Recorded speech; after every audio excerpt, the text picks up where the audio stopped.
All right, this is plant-based chili or vegan chili or vegetarian chili. I'll show you what I need to make it. I've got half of a large onion chopped. I've got green pepper, I'll chop that up as well, same size as this.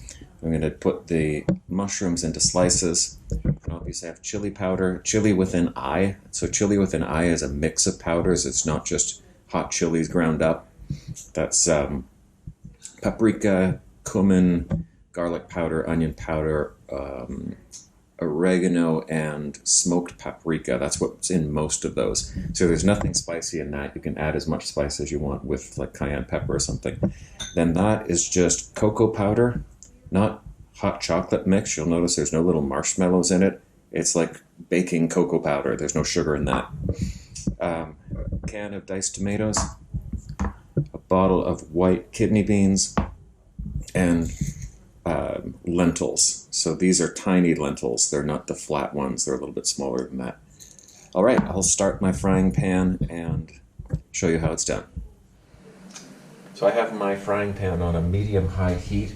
I haven't put any oil in the pan because a lot of people who are doing plant-based, they're not using oil. If you use oil, go ahead and put some in. It changes the flavor a little bit.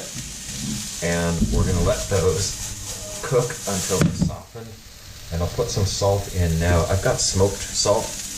You don't need smoked salt, but it does give it a nice flavor, like chili. So those will sweat down, and then we'll pop the mushrooms in. So the peppers and onions have been softening for about 5 minutes. If you're not using oil, you sometimes have to add a little bit of water just to keep them from sticking to the bottom. And we're putting in the mushrooms now. And it's important the order that all of this happens, because if you just throw it all together and dump a can of tomatoes in it, you don't get any caramelization on the onions and peppers, and then you don't let the mushrooms cook and start to fry. You boil them. When you fry them, they get kind of a nutty flavor. So the whole process and giving it time in the pan at the right time is important. So we'll let those go, and I'll tell you how long I left them in there. So those mushrooms have been in there for about 5 minutes. I don't know if you can see it on the camera, but they've browned a little bit, which means they're not just boiled. And what we're going to do now is put in the chili powder and let that toast a little bit. That's probably 5 tablespoons of chili powder. And I'm going to put, yeah, that's probably enough. So I put probably about 4. And then this cocoa powder. Cocoa powder is probably 1.5 tablespoons. And again, it's not sugary cocoa powder. That's just baking cocoa powder. Stir that around, and it's going to start to brown or get the oils and the dried spices going. It'll even start to smoke a little bit. You don't want it to burn, but you do want to get the spices hot rather than just dump them into a pile of like juicy tomatoes or something. And at this point, I'm going with the tomatoes. Like 1 can, diced tomatoes, mix it around. And again, we're not just going to throw the lentils in and the vegetable stock. You want to cook the rawness out of those tomatoes, because you don't just want boiled tomatoes. So that's going to cook in there. I'm going to probably leave it for about 5 minutes on that temperature, and then we'll come back. Okay, you can see all the liquid from the tomatoes has cooked out. The tomatoes are starting to cook down. That's been 7 or 8 minutes. We're going to put in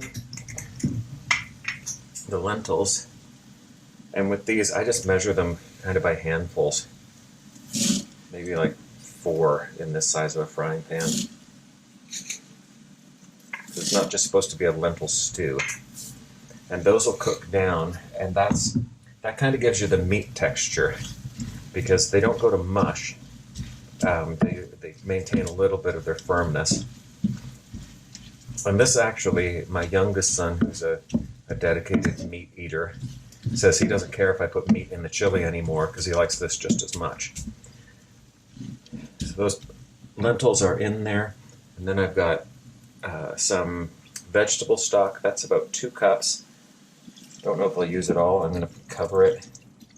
Yeah, that'll need it all. And that is going to simmer away. The lentils I'm using take about 20 minutes. So it's going to simmer away for 20 minutes. And as it gets closer to the end, we'll add the other beans and we'll be done. So that's been cooking for about 20 minutes. I did have to add more liquid to it. I added about a cup and a half. And then I drained these beans, but not because you need to drain them, because I can never get them out of the bottle. And so rather than have me banging on a bottle for 10 minutes on a video, and they're just heating through because they're already cooked. So most of my liquid is done evaporating away. I just about have the consistency I want, and I've been tasting the lentils, and so the lentils are still just about the right consistency. So we'll let that keep cooking.